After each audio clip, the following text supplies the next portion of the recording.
శ్రీ పార్వతీ పుత్ర లోకత్రయ స్తోత్ర సత్పుణ్య చారిత్ర భద్రే భవక్త్ర మహాకాయ కాత్యాయనీ నాద సంజాత స్వామి శివ సిద్ధ విఘ్నేశ నీ పాద పద్మంబుల నీదు కంఠంబు నీ బుజ్జ నీ భూము నీ మౌళి బాలేందు ఖండంబు నీ నాలుగు హస్తంబులు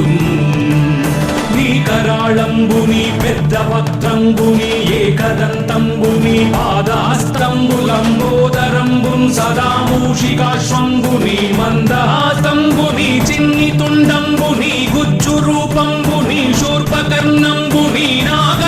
నాగయజ్ఞోపవీతంబుని భవ్య రూపంబు దర్శించి హర్షించి సంప్రీతి మృక్కంగ శ్రీగంధము కుంకుమన్ భక్షతల్లాజులు చంపకంబుల్ తగన్ మల్లెలున్ మొల్లలున్ మంచి చేమంతులున్ తెల్లగన్నేరులున్ మంకెనల్ పొన్నలున్